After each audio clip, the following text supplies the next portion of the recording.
Hi everyone, hope you're doing well. Today I'm going to talk about a stock that I think is just incredible value. Right now, I think the stock could 2x from the prices it's at this year going into 2025. I think that this stock is undervalued by 2x. This isn't even factoring future growth as well. And right now in the market, as we know, valuations are quite high. It's quite hard to find good value in this stock market, but for this one, I already think it's got 2x potential without factoring any more growth in.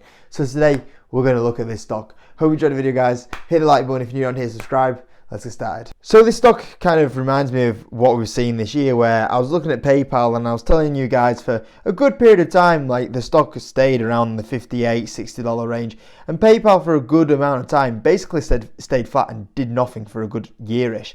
And while the stock stayed flat for a yearish, I was on the YouTube channel many times to you guys saying, it just doesn't make sense why the stock is so low.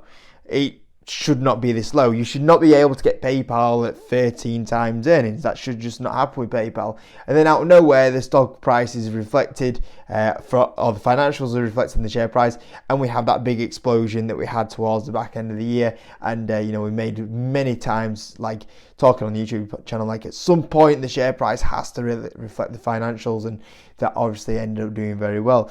The likes of SoFi, there was a long period of time for a good year and a half where SoFi just didn't really do anything. It used to stay in the 6 to 7 times earnings, and even though the stock absolutely smashed it financially, it just didn't reflect in the share price. This was around about 20 forward times earnings, and it was like, you shouldn't really get a company at 20 forward times earnings that's one of the leaders in the new fintech space, growing at very good rates. And then out of nowhere, boom, we finally have the reflection in the share price, and we called this multiple times out on SoFi on the YouTube channel.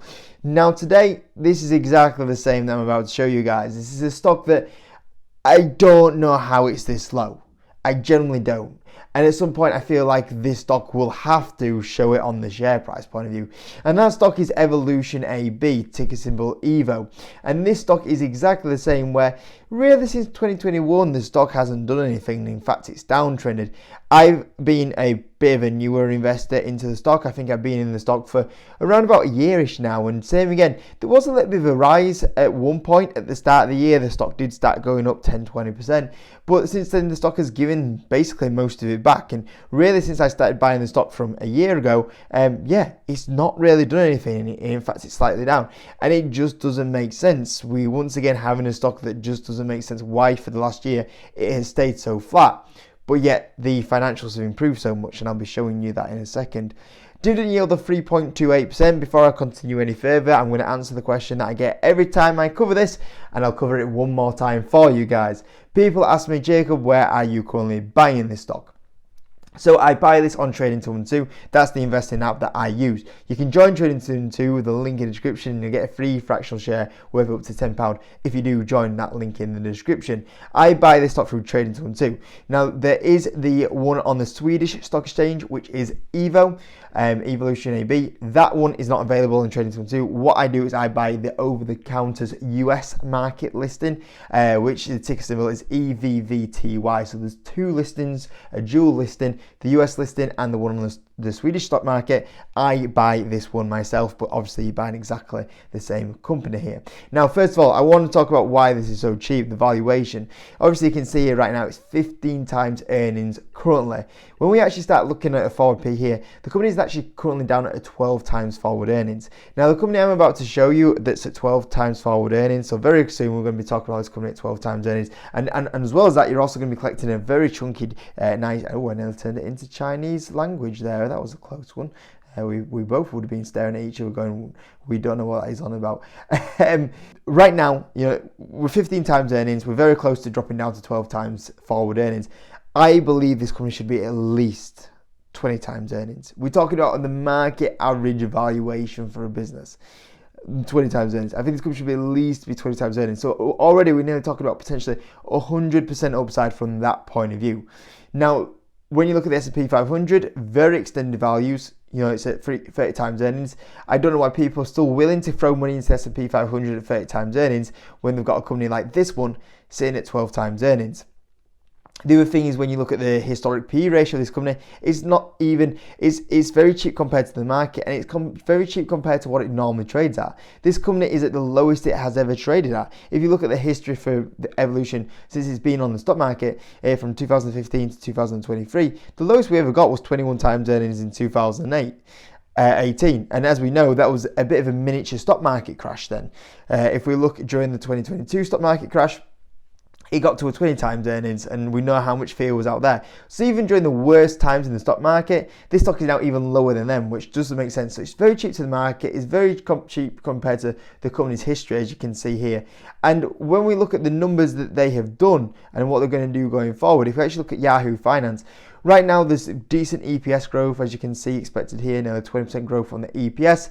From a revenue point of view growth, you can see we're expecting 16% growth this year. Next year we're expected 13% revenue growth. I think there's potential for that to be a little bit higher. We'll talk about that in a little bit. But we're over a double-digit growth. You should not be getting over a double-digit growth coming at 12 times forward earnings. You should at least be paying 20 times earnings.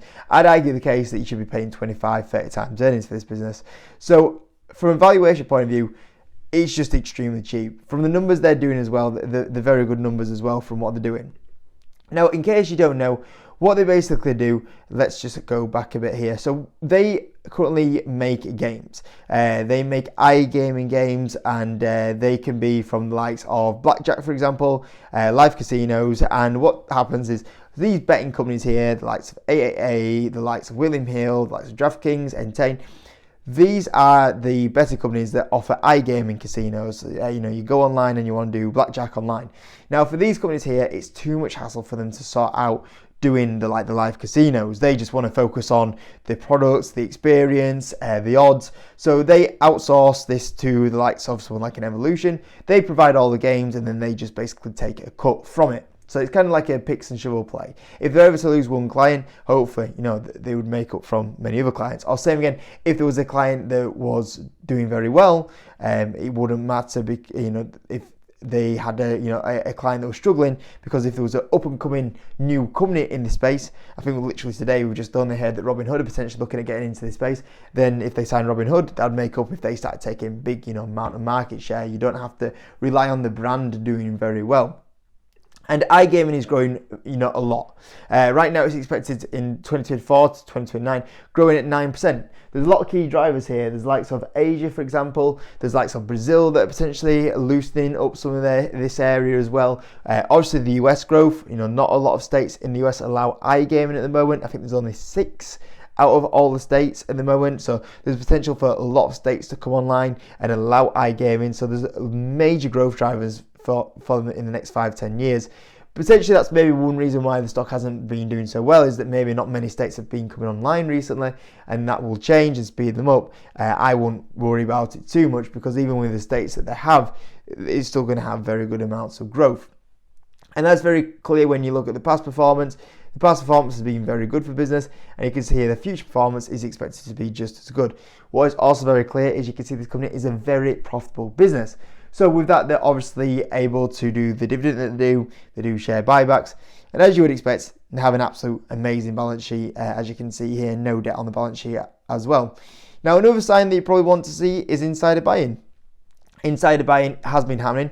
The CEO did buy, it's just gone off at the moment, Simple Wall Street, because Simple Wall Street only recognises 12 months ago insider buying. But you can see here the CEO did buy a good chunk of shares only a year ago, which is exactly the price that it was, which it is right now. So if we go from a year ago, it's nearly the exact same price. So you're getting it from where the CEO bought a chunk of shares, only a year ago, and it hasn't really moved. But yet the company in that time has grown profit and revenue, nearly 20% during that time frame. Because they make so much profitability, they're buying back shares. You as a shareholder are owning more of the business, and they're buying shares back at a very good rate. I've seen the case that people are saying they should buy more shares because it's, look at the value it's at right now. But it's great that they are buying more shares. You get owning more of the company. And I was at the point where I go, it's very hard to see a negative with this business. In fact, I was out hunting for negatives on this business, and I'll be honest with you, it was really hard to find them. One of my big things is to go on Analyst point of view on Evolution on Seeking Alpha. And when I go on that tab, I can see here, strong buy November, strong buy November, strong buy, October, buy, October, strong buy, September, buy on September, buy on July, buy on July, no actual rating on June, as you can see here. There was a hold on May the 6th. April was a buy, April here was a buy, strong buy again, buy, strong buy. You can see here, it was actually really hard for me to find any negative articles in the last year and a half about this company. Basically, all the articles that were out there were pretty positive on the stock. The only one here that was a little bit of a hold was saying that there was a little bit of a weakness in one area of the business, which was kind of true, but it wasn't the main part of the business. And the other thing was saying that the valuation was expensive. I don't think it was that expensive, and since May time the valuation has come down even more, so kind of disagree with that one. So the only little bearish argument that was there I can not really agree with. So it was really hard to kind of find any sort of negatives around the business as well. When I posted the last time about it, there was a bit of negativity on the YouTube comments. That's granted, most of, I'd say, comments that are posted in the comment section are negative. Typically, because it was in the iGaming space, I saw the classic gang thrown out in the comment section. It makes me laugh. It's going to be another gang. It's not going to be another DraftKings that we made 50% on. It's not going to be another GNOG that we made 50% on. It's not going to be another Glue that we made 30%. On. It's going to be gang. It's going to be gang. Obviously, it's going to be the loser, isn't it? It made me laugh because so many people were going, "Oh, it's another gang in the making." And I just thought, these are the sort of people that just really struggle in the stock market and really don't go that much into detail. I was thinking, right, let's take it seriously. Let's say it's going to be another gang. I thought, well, let's have a look what went wrong with Gang. Gang really struggled to make a profitability. And you look at Evolution right now, and you look at the profit they throw off. Are they struggling with profitability? No, they're not struggling with profitability. They've made profit nearly every year. Well, every year they have been a public company, they've made profit. Gang never did that. They have 55% profit margins. Gang on their best year had a 2% profit margin. Yeah, there's a major difference between them. Gang was struggling for growth. Evolution have basically grown every year since they were created. So that's an absolute no comparison there. The big thing with Gang is Gang basically lost a big partnership in FanDuel, and obviously that hurt them as well. When you look at someone like Evolution right now, are Evolution very close to losing their big partnership with FanDuel? Well, actually, if you look at that concern, FanDuel Casino, as you can see here, they've actually just renewed their partnership with them.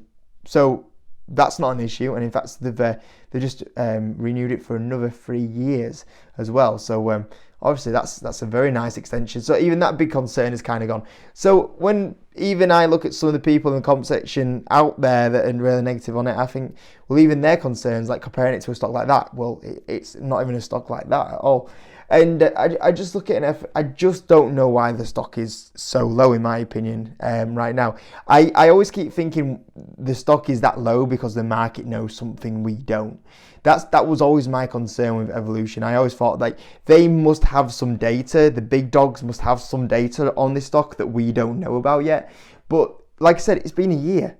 And for the full year now, I've gone, I don't understand why it's so low, and I get worried that there's going to be something that comes out and I'm like, oh, so that's why the stock hasn't been rallying, that's why the big money hasn't been coming into the stock, and it still hasn't. I've watched this stock now for the last year do financials that has reported financials that have been amazing.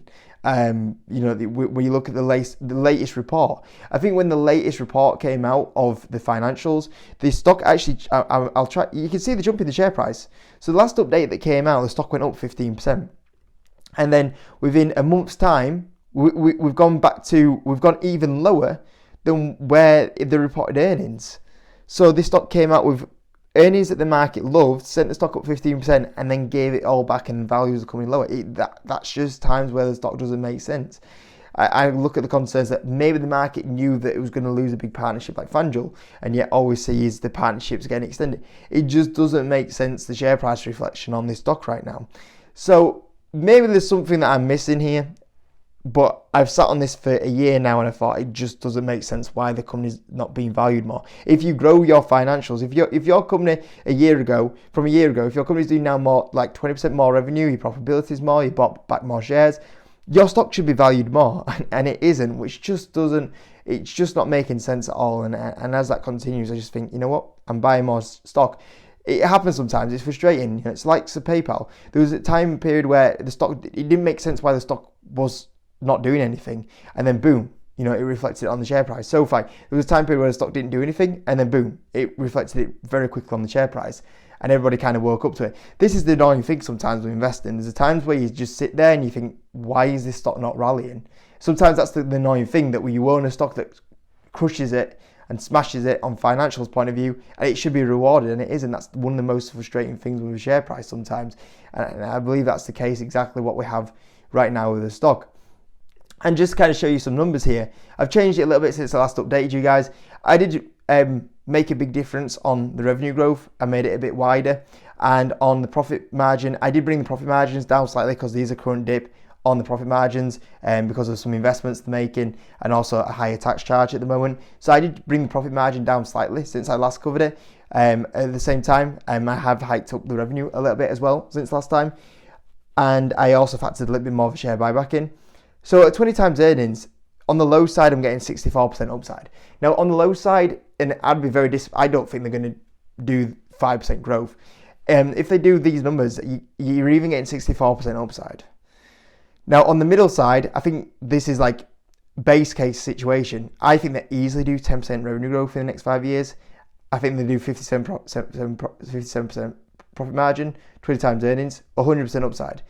I think there's potential, especially as more iGaming states come online, 15% revenue growth, get that profit margin up to 58%, 20 times earnings, you're getting 150% upside nearly. And like I said, that's base case, like 20 times earnings. I think this company easily trades at 20 times earnings. I mean, realistically, I think this company trades at 25 to 30 times earnings in my opinion. Let's just say that we do go to 25 times earnings. 25 times earnings, you know, you're getting nearly a 3x stock there, which is obviously very attractive. And as well as that, you collective, you know, normally we talk about this with growth stocks. We're talking about value stocks. This stock has value, growth, and a dividend on top. You know, it's not often you get that sort of thing. And let's say, like, potentially, right now, because we're in a bit of a euphoria market, I think a company like this in a euphoria market, like how we have, would normally go like 30 times earnings. And look at the upside there. I'm not going to go and assume 30 times earnings, but there's a potential there. But even on not even being silly on the numbers, I just see a very good value here, which doesn't make sense. And as well as that, you know, you get a lovely dividend as well. You know, on top of that upside that we see here, you got to remember that we've also got to factor in a 3% dividend yield every year. And if you get that for the next 5 years, you get nearly another 15% upside. And obviously there's a potential that they carry on hiking up that dividend as well. So yeah, I just don't I just don't know why this stock is that low. I just don't know. I'm struggling, but I'm not complaining, because I said the same thing about PayPal, and then eventually we got the rewards. I said the same thing about SoFi, and then eventually we got the rewards. And I just stare at the financials, and like I said, it's one of those, the really big thing on the stocks that I like is, as I just said, the times where I see the stock jump up massively on earnings, like that, and then it just gives it all back. And the stock gets valued lower, even though they've just come off, you know, absolutely fantastic numbers. That's where it doesn't make sense to me. But I like it, because I think, you know what, the market's been ridiculous in those moments, and that is the time to be buying. So yeah, that is the stock I wanted to talk about today, because I feel like this could be, and especially in the market where it's very hard to see opportunities at the moment. You know, a lot of stocks are quite rich valuations. This one just stands out to me as one that isn't that. It's a very good valuation. So yeah, hope you enjoy the stock, guys, and I'll see you in a bit.